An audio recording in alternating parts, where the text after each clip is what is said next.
देखो ध्यान दो सब लोग, देखो तो ये 6th लेक्चर हमारा केमिकल बॉन्डिंग का।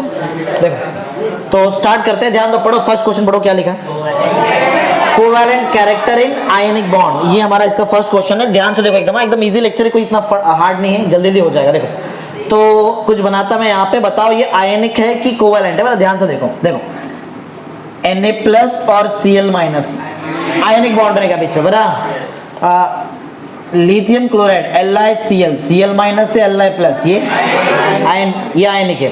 लेकिन ये आयनिक कंपाउंड रहने के बाद भी ये क्या होता है, जो LiCl है आयनिक है ना, पोलर है, तो इसको वाटर में डिसॉल्व होना चाहिए ना, पोलर चीज पोलर में डिसॉल्व हो जाता है, तो H2O, क्योंकि वाटर भी पोलर है, H+ और OH-।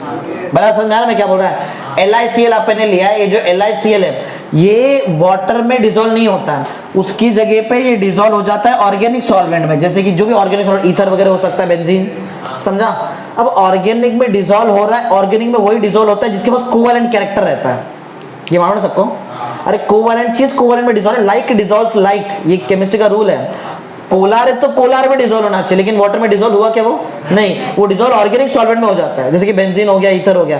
तो इसका मतलब है ये कि जो आयनिक कंपाउंड है इसमें कुछ ना कुछ कोवैलेंट कैरेक्टर है, तभी डिसॉल्व हो रहा है कोवैलेंट में। अरे ऑर्गेनिक सॉल्वेंट कोवैलेंट कंपाउंड रहता है, समझा मैं पॉइंट क्या बोल रहा है। कुछ आयनिक कंपाउंड हमारे पास ऐसा है जो कोवैलेंट बिहेवियर दिखाता है। क्यों दिखा रहा है, क्योंकि वो कोवैलेंट कंपाउंड में डिसॉल्व हो जाता है, समझा पॉइंट, समझा क्यों। अपन को क्वेश्चन क्या लिखा है, क्वेश्चन में बोला है कि आयनिक कंपाउंड लेकिन बिहेवियर कैसा है, कोवैलेंट, समझा। ऐसा कैसे मालूम पड़ा, अपने को डिसॉल्व करके देखा, अपन ने देखा डिसॉल्व करके, तो वाटर में डिसॉल्व नहीं होता है आयनिक कंपाउंड, वो डिसॉल्व होता है ऑर्गेनिक सॉल्वेंट में। इसका मतलब ऑर्गेनिक सॉल्वेंट में वो डिसॉल्व होता है जिसके पास जो कौन सा बॉन्ड बनाता है, कोवैलेंट। इसमें कुछ तो कोवैलेंट कैरेक्टर है तो डिसॉल्व हुआ वो उसमें, बराबर, कम रहेगा लेकिन रहेगा, समझा पॉइंट क्या है। अब पढ़ते हैं अपन, फर्स्ट पॉइंट पढ़ो। Several ionic compound possess partial covalent character and shows properties similar to that of, मतलब कोवैलेंट बॉन्ड जैसा प्रॉपर्टी दिखा रहा है तभी तो इसमें डिसॉल्व हुआ वो।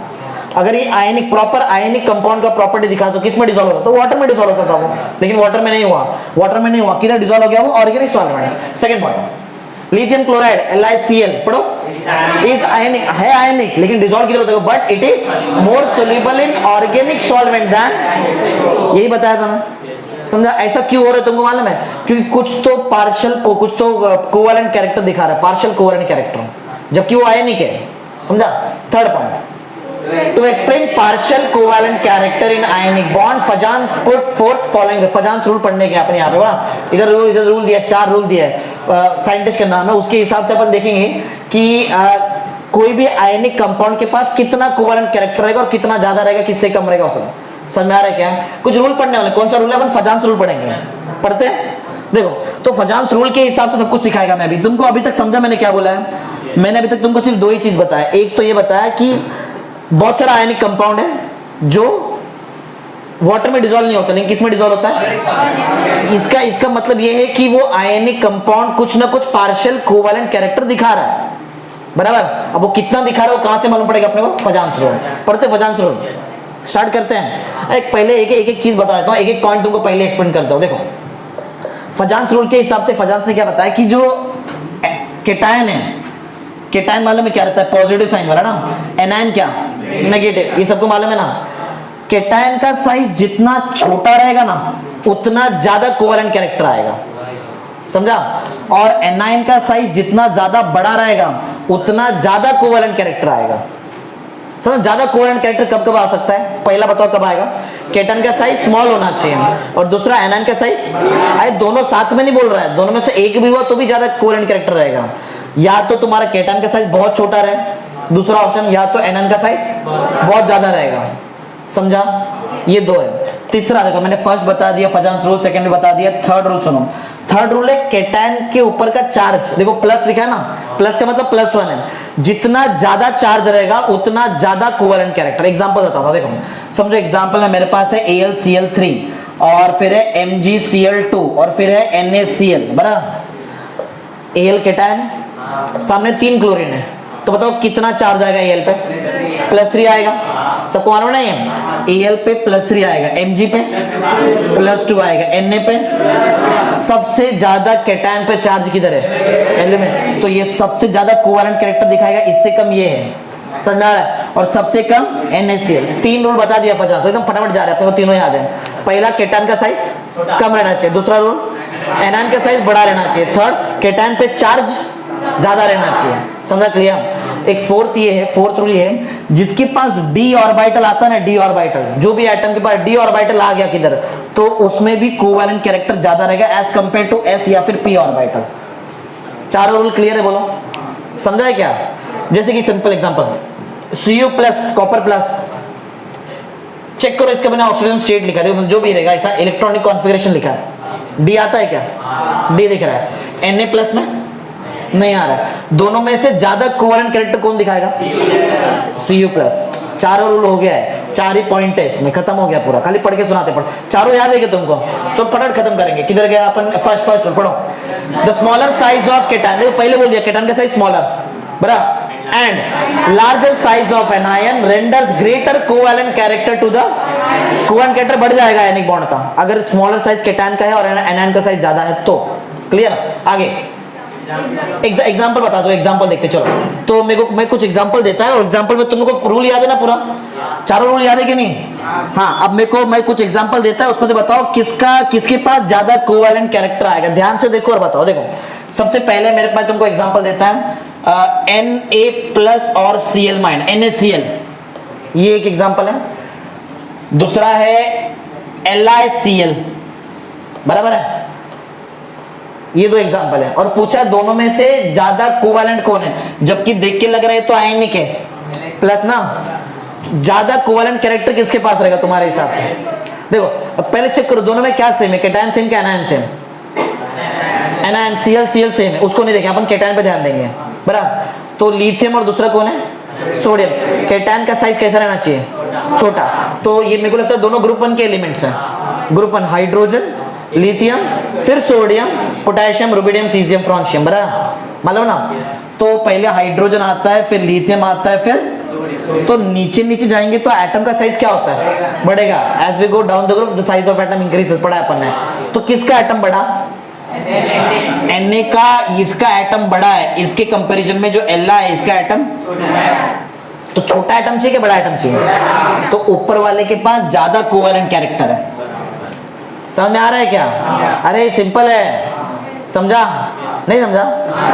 दूसरा एग्जांपल पहला ये हो गया, सेकंड एग्जांपल एक है LiCl, दूसरा है Li मतलब आयोडाइड, लिथियम आयोडाइड, और एक लिथियम क्लोराइड है, दो है। क्या same? Cation same, Li same, cation same, कौन अलग है? एनायन पे ध्यान देते हैं अपन, एनायन पे। ये तो हैलोजन है, क्लोरीन, फ्लोरीन, ब्रोमीन, आयोडीन, बड़ा कौन? आयोडीन बड़ा, क्लोरीन। एनायन का साइज बड़ा चाहिए कि छोटा चाहिए अपन? बड़ा चाहिए। तो कौन ज्यादा कोवेलेंट कैरेक्टर दिखाएगा? Lithium iodide. समझ में आ गया? यही अपना पॉइंट में एग्जांपल में वही लिखा, किधर गया एग्जांपल पढ़ो। Lithium chloride is more covalent than sodium chloride, बराबर है, lithium chloride is more covalent than, और लेकिन लिथियम आयोडाइड और लिथियम क्लोराइड में कौन ज्यादा कोवेलेंट? लिथियम आयोडाइड, वो भी लिखा रहेगा, पढ़ो किधर रहेगा। Similarly lithium iodide is more covalent than, समझ में आ गया? लॉजिक इधर है, समझ में आ गया? आगे बढ़ते next. Greater the charge on cation more is the covalent character of ionic bond, वो दिखा दिया, AlCl3, MgCl2 और NaCl। सबसे ज्यादा कोवेलेंट कौन है? AlCl3, ज्यादा +3 का चार्ज था, MgCl2 में +2, तो उससे ज्यादा सबसे कम कौन था? NaCl। ये याद हो गया, तो पहले बता दिया मैं तुमको। नेक्स्ट ये बताया तुमको मैंने, जिसमें d ऑर्बिटल रहेगा उसके पास ज्यादा पोलराइजिंग पावर रहता है, मतलब ज्यादा पोलराइजिंग पावर मतलब ज्यादा प्लस बनेगा, ज्यादा माइनस बनेगा। अगर प्लस ज्यादा बनेगा तो कोवेलेंट कैरेक्टर तो ज्यादा ही रहेगा ना, तो d ऑर्बिटल जहां है उधर कोवेलेंट कैरेक्टर ज्यादा है। पढ़ो जल्दी। A cation with the outer electronic configuration of S2p6d10 type possess a greater polarizing power compared to the cations having same size, same charge, but the outer electronic configuration is S2p। समझा? मतलब S या फिर P orbital रहने दो, या और D की comparison में इधर ज्यादा पोलराइजिंग पावर है, तो ये ज्यादा अच्छा कोवेलेंट कैरेक्टर दिखाएगा तुमको। समझा? ये फजांस रूल है। सेकंड, इसका कुछ एक्सप्लेनेशन दिया नीचे, पढ़ो क्या है। दिस इज बिकॉज़, इसका रीजन पहले बता दो। देखो D ऑर्बिटल आ गया, D ऑर्बिटल 10 इलेक्ट्रॉन आता है, शील्डिंग इफेक्ट आएगा क्योंकि इलेक्ट्रॉन ज्यादा है। पुअर शील्डिंग इफेक्ट होता है, समझो पुअर शील्डिंग इफेक्ट होएगा। पुअर शील्डिंग इफेक्ट देखो यहाँ पे लिखा है less effective. Poor shielding effect देखो, शील्डिंग इफेक्ट भी दो टाइप का रहता है, मालूम ना, एक गुड शील्डिंग इफेक्ट, पुअर रहता है। गुड रहेगा तो वो शेल को दूर लेके जाता है सब, पुअर रहेगा तो नजदीक लेके आ जाएगा, बराबर। जब नजदीक लेके आ जाएगा तो एटम का साइज छोटा हो जाएगा, समझ में आ रहा है? हाँ, तो ये भी पॉइंट मिलेगा तुमको, आप पढ़ो। This is because the d electron of s2p6d then shell screens nuclear. एक बार बताओ, अगर समझो पुअर शील्डिंग इफेक्ट हुआ, एटम का साइज कम हो रहा है, तो न्यूक्लियर चार्ज क्या होएगा? बढ़ेगा। इफेक्टिव न्यूक्लियर चार्ज बढ़ जाएगा ना, छोटा एटम है, खींचा है ना उसको अंदर। हाँ, screen nuclear charge less effect, देखो लेस इफेक्टिव बराबर नहीं, यहाँ पे पुअर शील्डिंग इफेक्ट चल रहा है, less effectively compared to the s and p electron of s2p6 subshell. Hence effective nuclear charge in cation having, ये अगर d ऑर्बिटल वाला है, कॉन्फ़िगरेशन इज ग्रेटर, देखिए बढ़ गया nuclear charge, greater than that of one having s2, मतलब बोलने में s2p6 में और s2p6d10 में ज्यादा न्यूक्लियर चार्ज किधर? s2p6d10, एटम छोटा, समझ में आ रहा है? पोलराइजिंग पावर ज्यादा रहेगा, समझ में आ रहा है कैसा? पोलराइजिंग पावर ज्यादा है, ज्यादा प्लस ज्यादा माइनस बनता है। एग्जांपल दिया नीचे, पढ़ो एग्जांपल क्या लिखा है देखो। CuC copper chloride is more covalent than sodium chloride. क्यों? इसका रीजन पहले पढ़ लिया अपन ने। कॉपर में d ऑर्बिटल आता है, सोडियम में नहीं आता, जिसमें d ऑर्बिटल आएगा ज्यादा पोलराइजिंग पावर, ज्यादा कोवैलेंट कैरेक्टर, तो कॉपर ज्यादा कोवैलेंट कैरेक्टर दिखाएगा ना। समझ में आया? बोलो पॉइंट। ये क्लियर है क्या पॉइंट तुमको? ये समझा? चारों रूल याद है। पहला, केटायन का साइज छोटा चाहिए, एनायन का साइज बड़ा चाहिए, चार्ज केटायन पे ज्यादा चाहिए, पर और डी ऑर्बिटल रहेगा तो ज्यादा कोवैलेंट कैरेक्टर हो गया। ये 4 पॉइंट यही तो है। नेक्स्ट क्वेश्चन पढ़ो क्या? रेजोनेंस का बहुत बार रेजोनेंस पढ़ा है अपन ने, हाइड्रोकार्बन वगैरह में रेजोनेंस बहुत बार पढ़ा है। रेजोनेंस में कैसा रहता है? जैसे कि देखो यहाँ पे गिनो कितना कार्बन कितना ऑक्सीजन, एक कार्बन 3 ऑक्सीजन, ये कार्बोनेट का आयन है, CO3 मतलब carbonate. Sign minus sign check करो कितना बार है? 2 बार है। CO3 -2 है ना, कार्बोनेट -2 का आयन है, समझो कार्बन -2। हर बार चेक करो क्या कार्बन वही पोजीशन पे है? देखो तीनों ऊपर, क्या हर बार ऑक्सीजन वही पोजीशन पे? बराबर। सिर्फ मालूम है क्या हुआ है? सिर्फ इलेक्ट्रॉन का पोजीशन चेंज हो गया, इलेक्ट्रॉन चेंज, बॉन्ड तो चेंज हो गया ऑन द स्पॉट। तुमको याद रहना चाहिए, अगर कार्बन अगर ऑक्सीजन एक बॉन्ड बनाता है तो 3 लोन पेयर रहता है उसके ऊपर और एक माइनस साइन रहता है, मालूम ना। और अगर ऑक्सीजन 2 बॉन्ड बनाता है तो 2 लोन पेयर और माइनस साइन रहता है कि नहीं? रहता। डबल बॉन्ड में माइनस साइन नहीं रहता, याद रहेगा ना। अरे जब भी ऑक्सीजन एक बॉन्ड बनाता है 3 लोन पर रहता है और माइनस साइन रहता है, और जब भी ऑक्सीजन डबल बॉन्ड बनाएगा 2 ही लोन पर रहता है, माइनस प्लस साइन नहीं रहता वो टाइम पे, मालूम है ना। तो हुआ क्या? देखो कार्बन में एक बार डबल बॉन्ड ऊपर है, अरे ये तुमको समझेगा ना कितना कैसा इलेक्ट्रॉन आया। ट्रिक बहुत सिंपल है। अगर ऑक्सीजन सिंगल बॉन्ड बना रहा तो कितना लोन पेयर? 3 और एक माइनस साइन। देखो सिंगल बॉन्ड बनाया, सिंगल बॉन्ड बनाया, 3 लोन पेयर, एक माइनस साइन है, बराबर है। और जिधर भी ऑक्सीजन ने डबल बॉन्ड बना दिया उधर 2 लोन पेयर और कुछ माइनस प्लस साइन नहीं रहता, देखो बराबर है। हुआ क्या है? एक बार डबल बॉन्ड इधर बनाया, सेकंड केस में ये डबल बॉन्ड नीचे आ गया, देखो जब भी डबल बॉन्ड आएगा 2 लोन पेयर और बाकी 2 अब क्या बनाएंगे? Single single bond. ये रेजोनेंस स्ट्रक्चर बन रहा है, बना के दिखाओ कि चलेगा? चलेगा ना। तो जो डबल बॉन्ड यहाँ था वो इधर आ गया और बाकी 2 तो सिंगल सिंगल, तो इधर भी बाकी 2 सिंगल सिंगल। अब ये डबल बॉन्ड देखो पहले इधर था, इधर से इधर आ गया, अब यहाँ से इधर चले गया, समझा। और बाकी दोनों सिंगल सिंगल बॉन्ड। और कुछ पॉसिबल है क्या? अरे हो गया ना, इधर ये 1 ये 2 ये 3 ही तो पॉसिबल स्ट्रक्चर है यहाँ पे रेजोनेंस का स्ट्रक्चर, समझा। तो ये सब रेजोनेंस स्ट्रक्चर, रेजोनेंस इसको कैनोनिकल फॉर्म बोलते हैं। क्या बोलते हैं इसको? ये सब कैनोनिकल फॉर्म है। ये 1 2 ये 3 ये तीनों कैनोनिकल फॉर्म, मतलब ये सब पॉसिबल स्ट्रक्चर्स है कार्बोनेट -2 आयन का, CO3 -2 आयन। क्लियर है? समझा। इसमें से कोई भी एक स्ट्रक्चर से मैं पूरे के पूरे कार्बोनेट -2 आयन को स्टडी नहीं कर सकता है, CO3 -2 को नहीं। एक स्ट्रक्चर बोलेंगे इसको लेते हैं और पूरा का पूरा CO3 -2 का फिजिकल केमिकल प्रॉपर्टी सब स्टडी करते हैं, ऐसा नहीं पॉसिबल है। अगर तुमको CO3 -2 का पूरा फिजिकल केमिकल प्रॉपर्टी सब स्टडी करना है तो तुमको तीनों को एक साथ लेना पड़ेगा, तीनों को स्टडी करना पड़ेगा, समझा। रेजोनेंस का मतलब क्या है? रेजोनेंस मतलब ऐसा नहीं कि तुमको एक से सब पूरा सब कुछ मालूम पड़ जाएगा, ऐसा नहीं होता है। रेजोनेंस का मतलब है तीनों स्ट्रक्चर को लो और तीनों को स्टडी करो तो जाके इसका पूरा प्रॉपर्टी स्टडी कर सकते हैं, समझा। अभी बोलो ये कौन सा फॉर्म बताया मैंने? कौन सा फॉर्म है ये? कैनोनिकल फॉर्म है, इसको कैनोनिकल फॉर्म बोलते हैं, समझा। और ये तीनों को मिक्स करके एक फॉर्म बनता है, उसको बोलते हैं रेजोनेंस हाइब्रिड फॉर्म। बड़ा वो आएगा, आगे आएगा। अभी जो मैंने बनाया ये रेजोनेंस हाइब्रिड की कैनोनिकल फॉर्म है। इंडिविजुअल स्ट्रक्चर्स को कैनोनिकल फॉर्म बोलते हैं, ये सब कैनोनिकल फॉर्म है, समझा? ये रेजोनेंस हाइब्रिड नहीं है। बताएगा तुमको एक बार रेजोनेंस हाइब्रिड क्या होता है। क्लियर है? बोलो ये, समझा? चलो अब पढ़ने स्टार्ट करते, पढ़ो क्या। Many polyatomic molecule can be represented by more than one Lewis structure। बहुत सारे, ये Lewis structure है ना, अरे electron dot structure Lewis structure है। कार्बोनेट ये भी है, ये भी है, ये भी, लेकिन एक से ज्यादा स्ट्रक्चर है। ये पहला पॉइंट है। Second point, consider example that 3 structures written for CO3 minus. इसके लिए मैंने देखो 3 स्ट्रक्चर लिखा हुआ है यहाँ पे आगे। Each structures differs from other only in the position of, मैंने बताया कार्बन ने पोजीशन चेंज नहीं किया, ऑक्सीजन ने पोजीशन चेंज नहीं किया, इलेक्ट्रॉन का पोजीशन अलग अलग है, समझा? Differs in the position of electron without changing the position of atom. Atom का पोजीशन चेंज नहीं हुआ है। क्लियर? ध्यान दे रहे कि सब लोग? ठीक है, आगे बढ़ते। ये तो तुमको तीनों स्ट्रक्चर याद हो गया। कौन सा फॉर्म बताया बोलो मैंने इसको? Canonical form. इसको रेजोनेटिंग फॉर्म भी बोला तो भी चलेगा, रेजोनेटिंग स्ट्रक्चर बोलो, रेजोनेटिंग फॉर्म बोलो, या तो कैनोनिकल फॉर्म चलेगा, समझा? याद रहेगा ना? चलो नेक्स्ट पॉइंट पढ़ते हैं। तुमको याद है मैंने क्या मैंने बताया था कि एक स्ट्रक्चर को लेके मैं पूरा का पूरा CO3-2 आयन का प्रॉपर्टी को स्टडी नहीं कर सकता। क्या करना पड़ेगा? तीनों स्ट्रक्चर लेना पड़ेगा, समझा? वही लिखा है, पढ़ो। None of this individual structure is adequate to explain the properties। तो एक स्ट्रक्चर कभी प्रॉपर्टी एक्सप्लेन नहीं कर सकता, पूरा लेना पड़ेगा। पढ़ो आगे। The actual structures of carbonate is combination of 3 Lewis structure and is called as resonance hybrid। इससे जो तीनों से मिलके बनेगा वो क्या रहेगा? वो बनाया नहीं मैंने यहाँ पे, ये जो बनाया वो कौन सा फॉर्म है? Canonical form. इसको रेजोनेटिंग फॉर्म बोलो, रेजोनेटिंग स्ट्रक्चर बोलो, चलेगा। याद रहेगा? ठीक है, समझा? बोलो इतना। अच्छा, इसके बाद समझा? बोलो क्लियर पॉइंट? हाँ, तो नेक्स्ट पढ़ते, नेक्स्ट पॉइंट नंबर 5 पढ़ो। Resonance signifies that there is more than one possible way. एक से ज्यादा, देखो CO3-2 का एक स्ट्रक्चर नहीं है, एक है क्या? 3 है। यही तो है रेजोनेंस, समझा? रेजोनेंस यही बताता है।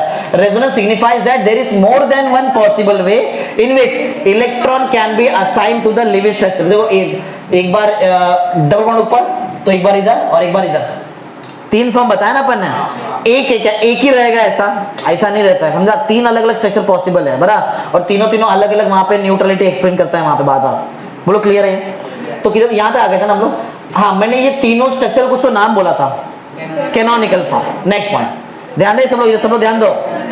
The various structures are called as, समझा? कैनोनिकल। इसमें ना एक फॉर्म नहीं आया था, वो रेजोनेंस हाइब्रिड नहीं आया था, वो एक दूसरा एग्जांपल है, मैंने रेजोनेंस हाइब्रिड बनाया है यहाँ पे। करते स्टार्ट करते हैं। ऐसे ही मेरे पास एक और एग्जांपल है, वो एग्जांपल है ओजोन का, O3 ओजोन। देखो O3 दिख रहा है क्या? एक बार डबल बॉन्ड इधर, जिधर डबल बॉन्ड रहता है उधर ऑक्सीजन के पास 2 लोन पेयर और एक भी प्लस माइनस साइन नहीं रहता है। जिधर सिंगल बॉन्ड रहता है उधर 3 लोन पेयर और एक माइनस साइन रहता है। अब ये मेन एटम है, इसके आजू बाजू 2 ही एटम है, तो 2 ही स्ट्रक्चर आ सकता, 2 ही कैनोनिकल फॉर्म आएगा। लेकिन ये सेंट्रल एटम के आजू बाजू 3 एटम था, तो 3 कैनोनिकल फॉर्म आया। समझ रहा है क्या? तो बताओ ये क्या होएगा? मैच टू मैच घूम जाएगा ऐसा, और क्या होएगा? तुमको ये भी सिखाया था मैंने, single bond double bond length सिखाया था इसके पहले lecture, 5th lecture. Bond length single double triple, सबसे छोटा बॉन्ड किसका? ट्रिपल रहता है। इधर ट्रिपल तो है ही नहीं, डबल और सिंगल में कौन छोटा रहेगा? डबल। देखो डबल 121 पिकोमीटर और ये 148 पिकोमीटर, छोटा है, बराबर है। समझो, जो नॉलेज पढ़े उसको अप्लाई करो इधर। क्लियर है? अरे समझ में आ रहा है? हाँ, तो अब मैं इसको घुमा देता हूँ यहाँ पे, मतलब ये डबल बॉन्ड को तोड़ो, सिंगल बॉन्ड रखो और यहाँ सिंगल था वहां डबल कर दो, तो जो डबल बॉन्ड रहेगा तो 121 पिकोमीटर, जहां सिंगल है वो 148 पिकोमीटर, बराबर। जहां डबल बॉन्ड रहता है वहां पे ऑक्सीजन के पास कितना लोन पेयर रहता है? 2 लोन पेयर, कोई प्लस माइनस साइन नहीं, बराबर ना? और जहां पे ऑक्सीजन के पास एक सिंगल बॉन्ड बनाता है वहां पे 3 लोन पेयर और एक माइनस साइन। ऊपर देखो प्लस साइन भी है, उसके बारे में बताता हूँ। ऑक्सीजन 2 बॉन्ड बनाया तो कितना lone pair? 2 lone pair. Oxygen 1 bond बनाया तो 3 लोन पेयर। इधर देखो ये वाले ऑक्सीजन ने कितना बॉन्ड बनाया? 3 बॉन्ड। एक्चुअल में जब 2 बॉन्ड बनाता, 2 बॉन्ड बनाता, बोलो कितना लोन पे रहता है इसके पास? ये 2 लोन पे रहता है ऐसा। लेकिन ऑक्सीजन के पास मान तो लास्ट शेल में कितना इलेक्ट्रॉन होता है? ऑक्सीजन के पास 6 इलेक्ट्रॉन रहता है। अरे 8 एटॉमिक नंबर है, 2,6, लास्ट शेल में कितना रहेगा? 6। देखो ये ऑक्सीजन ने अपना 6 का 6 इलेक्ट्रॉन खुद के पास ही रखा है, दिया ही नहीं बॉन्ड बनाने के लिए। तो याद है यहाँ पे जो बॉन्ड बना था वो ये दो इलेक्ट्रॉन को यूज करके बनाया गया हुआ बॉन्ड है। समझा रहे? कोऑर्डिनेट कोवैलेंट बॉन्ड बोलते हैं इसको। नहीं समझा? इधर जो बॉन्ड बना वो ऊपर वाले ऑक्सीजन ने इलेक्ट्रॉन दिया है, तभी तो प्लस साइन आया उसके ऊपर, क्योंकि इलेक्ट्रॉन दिया। अरे समझ रहा है? समझना कैसे लॉजिक है? लॉजिकल बता रहा हूं, यहां पे भी सेम ऐसे हो रहा है। समझा? ये जो सिंगल बॉन्ड बना है, क्या इसमें ये ऑक्सीजन का एक भी इलेक्ट्रॉन है? वो तो 6 का 6 इलेक्ट्रॉन खुद ही रखा है। ये 2 का 2 इलेक्ट्रॉन ऊपर वाले ऑक्सीजन का है, तभी तो प्लस साइन आया उसके ऊपर।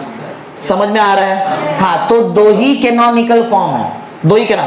अब जरा देखो, अब मैं तुमको रेजोनेंस हाइब्रिड बना के सिखाता हूं। देखो, जितने एटम था उतना एटम लिख दिया मैंने, ध्यान दे रहे सब लोग। 3 ऑक्सीजन एटम था, 3 ऑक्सीजन एटम लिख दिया। क्या ये स्ट्रक्चर रहने दो या फिर ये स्ट्रक्चर रहने दो, क्या दोनों साइड सिंगल बॉन्ड तो आता ही है? देखो, एक बार डबल बॉन्ड यहां आ सकता है ना, तो इधर डॉटेड लाइन। क्या दूसरी बार इधर आ सकता है? इधर भी डॉटेड लाइन। इसको बोलते हैं रेजोनेंस हाइब्रिड स्ट्रक्चर। समझे कैसे बनाते हैं? वैसे तुम इसके बना सकते थे, कार्बन रखेंगे बीच में, तीनों साइड ऑक्सीजन रखेंगे। क्या तीनों स्ट्रक्चर में 3 जगह पे सिंगल बॉन्ड आता ही है? तीनों सिंगल बॉन्ड डालेंगे। क्या एक बार ऊपर डबल बॉन्ड आ सकता है? तो ऊपर डॉटेड लाइन। क्या इधर डबल बॉन्ड आ सकता है? इधर भी डॉटेड, और लास्ट में इधर भी, तीनों जगह पे डॉटेड लाइन। समझ में आ रहा है? बोलो। सिंपल है। तो ये कौन सा स्ट्रक्चर है? Resonance hybrid. इसको मोस्ट स्टेबल स्ट्रक्चर भी बोलते हैं। 2 नाम बताया मैं सबका। ये कौन सा फॉर्म? कैनोनिकल। इसको मैंने एक और नाम दिया था, रेजोनेटिंग स्ट्रक्चर या फिर रेजोनेटिंग फॉर्म, बराबर। और ये कौन सा? रेजोनेंस हाइब्रिड स्ट्रक्चर या फिर मोस्ट स्टेबल स्ट्रक्चर। क्लियर? समझे? बोलो। समझ में आ गया? तो तीनों स्ट्रक्चर देखो, मेरे को बताओ कैनोनिकल फॉर्म कितना है? कौन सा है? 1 और 2। और रेजोनेंस हाइब्रिड? पढ़ो last part. Structure 1 and 2 are canonical form while the structure 3 is resonance hybrid। ये तो सिंपल था, ये तो ओरली बता दिया था अपन ने, बराबर है। Next question, resonance energy. क्या है रेजोनेंस एनर्जी? देखो, कौन सा फॉर्म? इसका एनर्जी। और ये कौन सा फॉर्म? Resonance hybrid. इसका एनर्जी में डिफरेंस रहता है, इसका एनर्जी कम रहता है और इसका एनर्जी ज्यादा रहता है इंडिविजुअल वाले का। समझ में आ रहा है? पहला पॉइंट, क्या कैनोनिकल फॉर्म का एनर्जी, इंडिविजुअल कैनोनिकल फॉर्म का एनर्जी और रेजोनेंट हाइब्रिड स्ट्रक्चर का एनर्जी सेम है क्या अलग है? पहली बात तो अलग है, ये पहला पॉइंट है। तो ज्यादा कौन कम कौन, ये आंसर आना चाहिए। इसमें रेजोनेंस हाइब्रिड का एनर्जी कम है और इसका, समझ में आ रहा है? बोलो। क्लियर है? समझ में आ रहा है? बोलो सबको। इसका एनर्जी ज्यादा है, तो अगर मैं इसका एनर्जी का डिफरेंस निकालूं तो क्या मिलेगा? Resonance energy. 3 पॉइंट। पहला पॉइंट बताओ, क्या बताया मैंने? इंडिविजुअल कैनोनिकल फॉर्म का एनर्जी और रेजोनेंस हाइब्रिड स्ट्रक्चर का एनर्जी में अलग अलग है, डिफरेंस है कुछ तो, बराबर। फिर सेकंड पॉइंट बताया, कौन कम है कौन ज्यादा है? रेजोनेंस हाइब्रिड स्ट्रक्चर का एनर्जी कम है और इसका एनर्जी बराबर है। फिर थर्ड पॉइंट बताया, अगर मैं ये दोनों का एनर्जी का डिफरेंस निकाल दूं तो क्या मिल जाएगा? अब डिफरेंस में किसको किससे माइनस करेंगे? ज्यादा माइनस कम, ज्यादा कौन है? कैनोनिकल फॉर्म का energy minus resonating hybrid structure का एनर्जी, मिल जाएगा तुमको रेजोनेंस एनर्जी। बोलो, समझ में आ गया? इतना ही है इसमें। क्लियर है क्या? चलो पढ़ते, पढ़ो। We have seen that many polyatomic molecules and ions can be represented by different canonical form। अलग अलग canonical form से इधर 2 था, ऊपर 3 था, अलग अलग canonical form है। आगे, each form has, ऐसा मत समझो कि ये दोनों canonical form का एनर्जी सेम रहेगा, इससे अलग रहेगा, लेकिन ये दोनों का सेम, ऐसा नहीं। मैं बोला था इंडिविजुअल canonical form का एनर्जी अलग अलग रहता है, बोला था ना मैं। इंडिविजुअल कैनोनिकल फॉर्म का एनर्जी अलग है और रेजोनेंस हाइब्रिड स्ट्रक्चर का एनर्जी अलग है। समझा? Second point, energy of resonating form. एक मिनट, रेजोनेटिंग फॉर्म मतलब कौन सा स्ट्रक्चर? वो रेजोनेंस हाइब्रिड है। रेजोनेटिंग फॉर्म मतलब 1 2। कैनोनिकल फॉर्म को बोलते हैं रेजोनेटिंग फॉर्म या फिर रेजोनेटिंग स्ट्रक्चर। ये 2-3 नाम बताया था। हाँ, energy of resonating form is different than the most stable structure. कौन कौन? ये रेजोनेंस हाइब्रिड, बाजू में लिखा है रेजोनेंस हाइब्रिड, कंफ्यूज कर देते पूरा एकदम। समझ में आ रहा है? हाँ, डिफरेंट बता दिया। अब डिफरेंट बता दिया, क्या करेंगे तो तुमको रेजोनेंस एनर्जी मिल जाएगा? डिफरेंस माइनस करना पड़ेगा। किसका माइनस करेंगे? रेजोनेटिंग स्ट्रक्चर या फिर कैनोनिकल फॉर्म या तो रेजोनेटिंग फॉर्म को माइनस करो। किससे? रेजोनेंस हाइब्रिड स्ट्रक्चर की एनर्जी से। हाँ, किधर थे हम लोग? Third point. हाँ, the difference in the energy of, एक मिनट, स्टेबल कंट्रीब्यूटिंग स्ट्रक्चर मतलब कौन?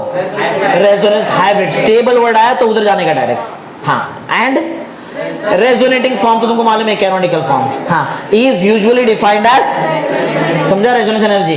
किसका एनर्जी कम है, किसका ज्यादा, ये याद है क्या? किसका कम है बताओ?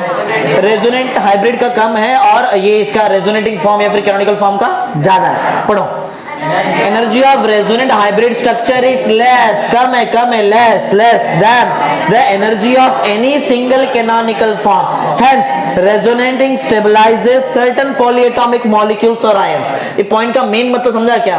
इसका एनर्जी कम है रेजोनेंस हाइब्रिड का, और बाकी कैनोनिकल फॉर्म का ज्यादा है। समझ में आ गया? लास्ट, अच्छा ऊपर भी, the average of all resonating structure. अच्छा एक मिनट, ये रेजोनेटिंग स्ट्रक्चर, अगर मेरे को प्रॉपर बॉन्डिंग एक्सप्लेन करना है तो देखो मैंने यहां बताया ना कि ये डॉटेड लाइन एक्सप्लेन करता है कि यहां डबल बॉन्ड है, और ये डॉटेड लाइन एक्सप्लेन करता है कि यहां डबल बॉन्ड है। तो अगर मेरे को प्रॉपर बॉन्डिंग चाहिए तो क्या मेरे को रेजोनेटिंग स्ट्रक्चर को देखना पड़ेगा? इससे तो मालूम पड़ता है किधर डबल बॉन्ड है, समझा? तो रेजोनेटिंग स्ट्रक्चर को देखो, उससे उधर जाएंगे अपन।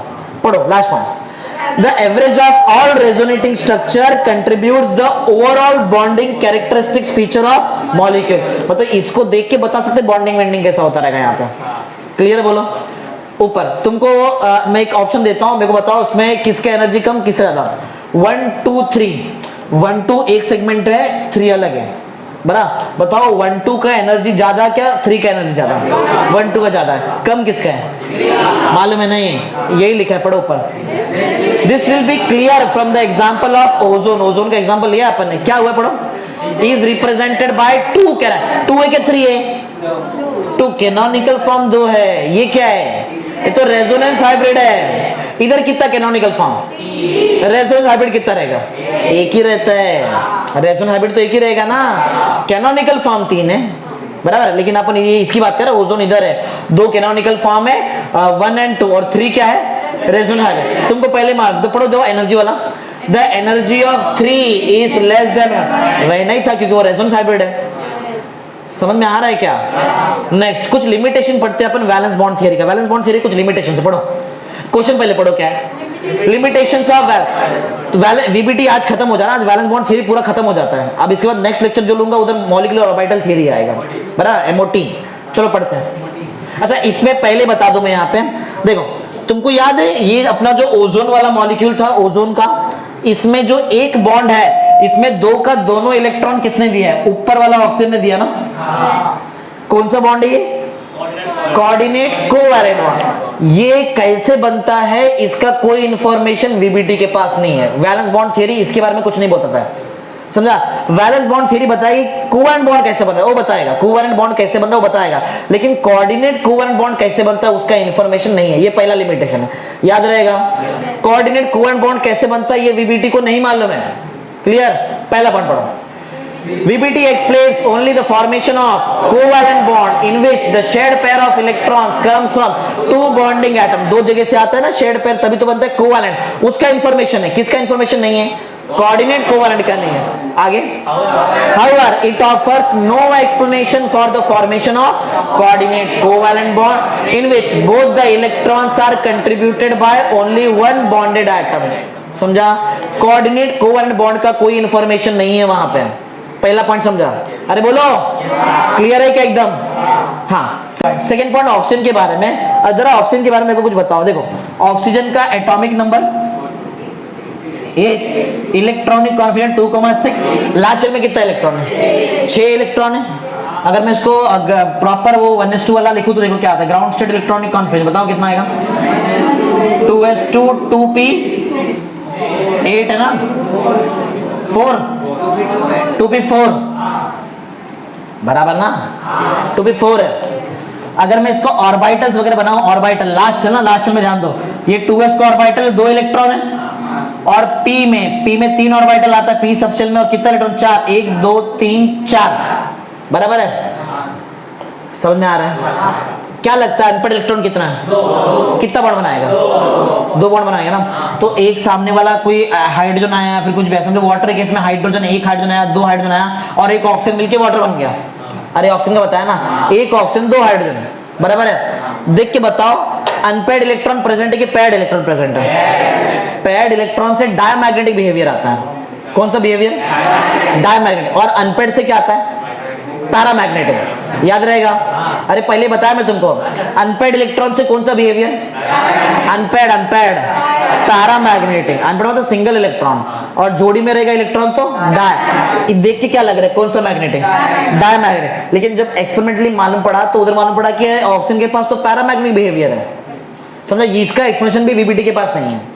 समझ मैंने क्या बोला, अरे ऑक्सीजन को देख के लग रहा है कि वो डायमैग्नेटिक बिहेवियर दिखाएगा, लेकिन जब प्रैक्टिकली करके देखा तो क्या मालूम पड़ा कौन सा बिहेवियर दिखा रहा है, पैरामैग्नेटिक। इसका इंफॉर्मेशन वीबीटी के पास नहीं, ये सेकंड लिमिटेशन।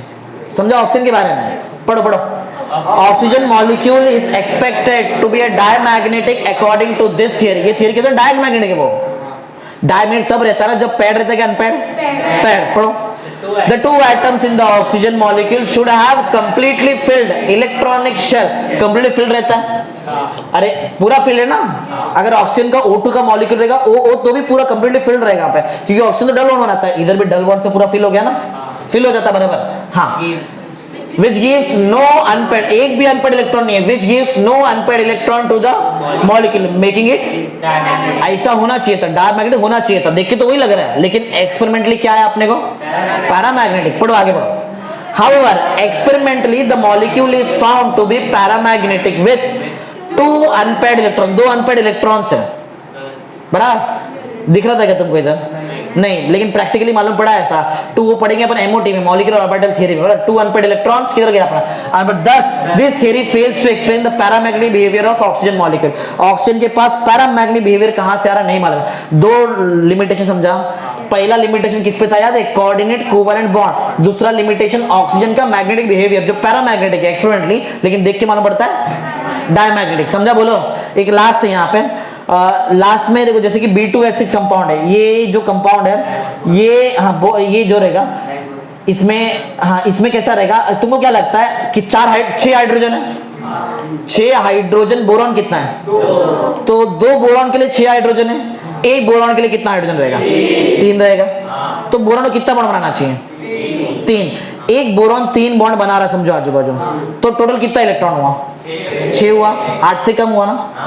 समझा क्या, तो भी ये स्टेबल है। अरे ये पहले भी आया है अपना लिमिटेशन ऑफ ऑक्टेट रूल में आया, उधर पढ़ा कि 8 से कम इलेक्ट्रॉन तो भी स्टेबल है। तो वैसे इधर भी B2H6 स्टेबिलिटी कैसे एक्वायर कर रहा है इसके बारे में कोई इंफॉर्मेशन नहीं है। समझा, जबकि वो क्या, उसके पास 8 से कम है क्या ज्यादा है, कम है, कम इलेक्ट्रॉन है। चलो पढ़ते, पढ़ो। Valence bond theory does not explain the bonding in electron deficient, deficient कम इलेक्ट्रॉन का molecule, electron deficient molecule like B2H6 in which the central atom possesses less number of electron than required for octet। 8 चाहिए था लेकिन 6 ही है, समझ आ रहा है। तो भी वो स्टेबिलिटी, और इसके पास इसका इंफॉर्मेशन नहीं है वीबीटी में। तीनों लिमिटेशन याद है। पहला लिमिटेशन किसके बारे में था, coordinate covalent bond. Second limitation oxygen molecule का पैरामैग्नेटिक बिहेवियर, और थर्ड था वो B2H6 का स्टेबिलिटी। क्लियर, बोलो। नेक्स्ट पढ़ते कुछ, ये तो मैंने लास्ट जगह बच गया तो हाइब्रिडेशन ले लिया। पढ़ो, करके दिखाओ कि डायरेक्ट ऐसे बताओ, बता दो ऐसे ही, ठीक है। पढ़ो, explain formation of BeCl2, beryllium का क्लोराइड का देखते हैं BeCl2। देखो तो पहले बेरिलियम देखते हैं, एटम नंबर 4 है, इलेक्ट्रॉनिक कॉन्फिडेंस 2,4 आएगा, 2,2 आएगा, 4 है 2,2 आ जाएगा। लास्ट शेल में 2 इलेक्ट्रॉन है, 1s2 लगेगा। देखो 4 इलेक्ट्रॉन भर के देखते हैं, 1s2 2s2 इतना ही रहेगा। 2p है लेकिन खाली ये 0 है।